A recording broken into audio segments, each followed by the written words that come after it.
வெட்ட வெளிச்சமாகி இருக்கிறது தமிழ்நாட்டின் முன்னாடி. தமிழக மக்கள் அன்றைக்கு எப்படி அந்த 2022 அந்த நிகழ்வை ஒட்டுமொத்தமாக பேசு பொருளாக்கணுமோ அதே மாதிரி இந்த ஒரு நிகழ்வும் இன்றைக்கு சிபிஐ கொடுத்திருக்கக்கூடிய இந்த கிளீன் சிட்டை ஒட்டுமொத்தமாக தமிழக மக்கள் புரிந்து கொள்ள வேண்டிய நேரம் இது. ஏன்னா 2026 தேர்தல் மட்டும் இதற்கு காரணம் இல்லை. தமிழகத்தில் என்றைக்குமே ஒரு மத பதட்டத்தை கொண்டு நிப்பாட்டணும் அப்படிங்கிறது it is a social engineering process of ஆர்எஸ்எஸ்ங்கிறது தெள்ள தெளிவாக தொடர்ச்சியாக நம்ம பார்த்து கொண்டே வருகிறோம்.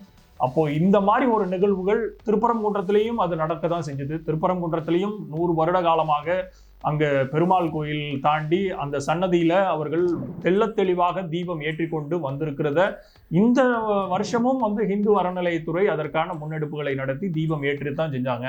ஆனால் ஹிந்து முன்னணியினரும் விஹெச்பியினரும் ஆர்எஸ்எஸ்ஸினரும் அவர்களுக்கு ஒரு சித்தாந்தத்தை உருவாக்கி கொண்டு தொடர்ச்சியாக பல்வேறு கால சூழ்நிலைகள்ல பழக்கப்பட்டு வந்த ஒரு பழக்கத்தை மாற்றணும்னு நினைக்கிறதும் அதை வச்சு ஒரு ஜாதிய பிரச்சனையா மத பிரச்சனையா தமிழகத்துல உருவாக்கி குளிர்காயன்னு நினைக்கிறத இது தொடர்கதையாகி கொண்டே வருகிறது. இதை தொடர்ச்சியாக அம்பலப்படுத்தி கொண்டே இருக்க வேண்டியது நம்மை போன்றவர்களுடைய கடமை அப்படின்னு நினைக்கிறேன்.